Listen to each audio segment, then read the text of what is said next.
for their homework. At the moment, children as young as 5 are being set homework that requires them to log into computer programs or apps in the evenings to learn their spellings and times tables. And the Conservatives want parents to be allowed to opt out of screen-based learning and use old-fashioned writing instead. Well, let's speak now to Jennifer Powers, who is the director of the Unplugged Coalition. They campaign to promote tech-free environments for children. I understand, Jennifer, you have a 12-year-old son yourself, so you know firsthand how difficult it is trying to balance screen time.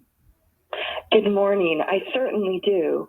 I was just taken aback by the step change when he started secondary school last year. Issued with the tablet, having all the homework assignments pop up, and him having to complete the vast majority of his homework online. And I think it's something that a huge swathe of parents can relate to. Yeah, I know my two struggle with it because there's so many distractions online. So I'll be sat there thinking they're doing their homework and actually they're looking at clothes or whatever, trainers or whatever it might be. Yeah, it's quite right. It's one of the major problems with it. One is the shallowness of learning, the gamification of education, which EdTech and online homework is central to. It doesn't necessarily mean that children absorb and retain the information. But as you say, another one of the really big problems is the temptation. And, these platforms and these devices are addictive by design, and we really can't blame the children. It's really difficult for us as adults not to get distracted. I get distracted when I'm at my laptop meant to be working all the time. And so to ask 5 or 10 or 14-year-olds to take on that responsibility, I think is an abrogation of our responsibility as parents and educators. I just really think that we should pause and reflect and really think about the intentional use of technology. So, of course, there are some reasons. I don't want your listeners to get the wrong end of the stick here. Of course, there are wonderful opportunities to learn via technology. And, by no means am I saying that, a child that needs help with, has special needs that could make use of technology shouldn't do so, or that, there shouldn't be the use of 3D printers in DT class in secondary school, or you shouldn't have someone beamed in to give a speech, Tim Peake is an astronaut or something to address an assembly. Those are all wonderful. What I'm talking about is just the ubiquity of online homework, the fact that it's become the default, the fact that the vast majority of learning is now done online, a vast majority of homework. And that's not great. It's not great for kids and their emotional well-being. They get agitated. It's not great for educational attainment, as I mentioned.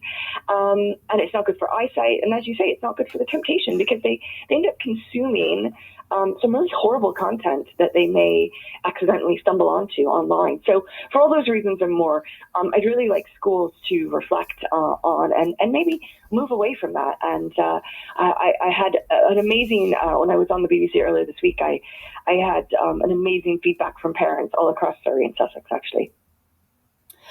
You mentioned the horrible content online. I'm going off on a tangent a little bit now, but it's a subject very, very close to my heart at the moment because we had an incident just this morning. Now, bearing in mind, I have all of the kind of restrictions you can have on their devices, so they can't or they shouldn't be able to see anything that's, under, for people under the age of 18 and what have you.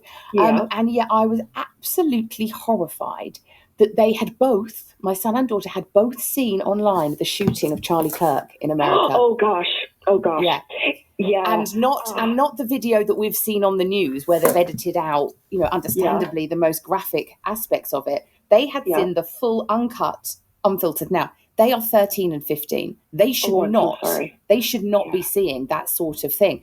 And I was so horrified. I was like, how on earth have you seen it? They said it was on their For You page on, I think on Instagram or TikTok. I think it was on TikTok they'd seen it. And then their friends were sharing it on Snapchat.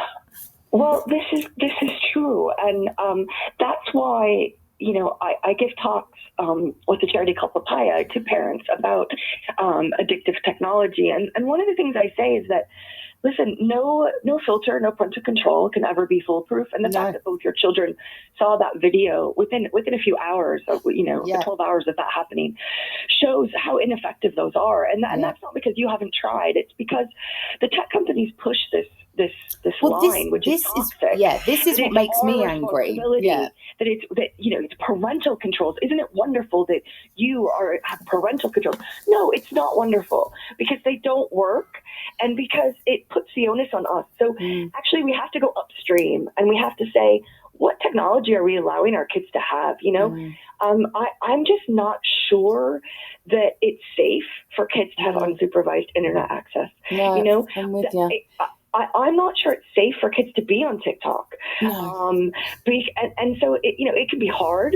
It can be hard as parents to say, I got this wrong. It can be really hard to say, I let you on this platform. I know, because everyone else let their kids on the platform. And so I didn't want you to be left out, but I'm going to change the rules. But, ultimately as parents and as humans, what do we hope to do when we do things that don't work out? We try to do something different. And so I just encourage parents to sit down with their kids and say, listen, I know that I allowed you to have a smartphone, or I know I allowed you to go on Instagram or TikTok, but I realize now that it's not good for you. No. And that's on me. But it is my job to keep you safe. And so we're going to have some new rules.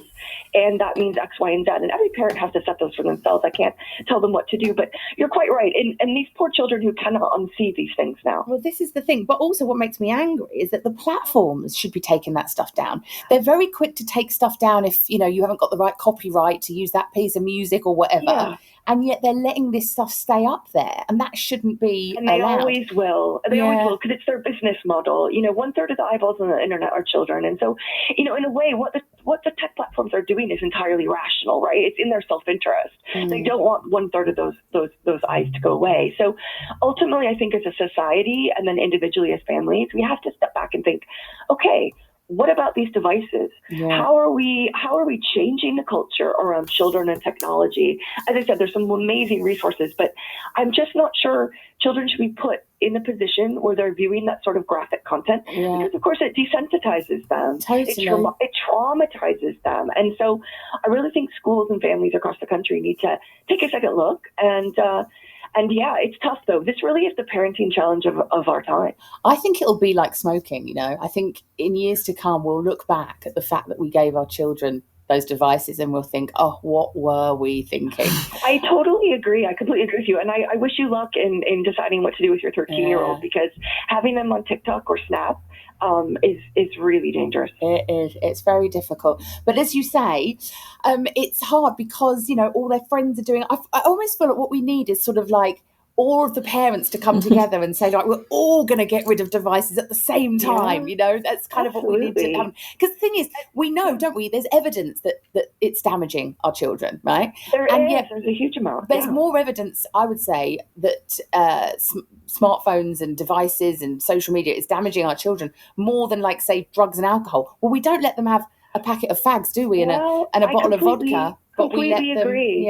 It's the difficult. The harm from these devices is multifaceted, whereas drugs and alcohol is sometimes just one. One thing I would say, though, is, what? Why don't you and maybe parents all across Surrey and Sussex, you can always drop a message in a WhatsApp group, a school WhatsApp group, and you could say, gosh, my child just saw a video of, Charlie Kirk's murder, whatever. What about if we had a Snapchat amnesty until Christmas, just for the term? Who'd be up for that? Or what about a TikTok amnesty? Would any other parents be willing to go with me? Or even go further, your 13-year-old class. Would anyone else be willing to lock their child's smartphone away and, for the term or for the year or for the month? We as parents, we do have agency. And whilst we can just shrug our shoulders and say, oh, it's too late, they have the phone or they have access to TikTok, it's actually not too late, because every time they see that content, it rewires their brain, it desensitizes us. So I would just say to everyone out there, including yourself, don't lose hope. You can make a difference in your children's lives. Jennifer Powers, Director of the Unplugged Coalition, thank you so much for joining us. It's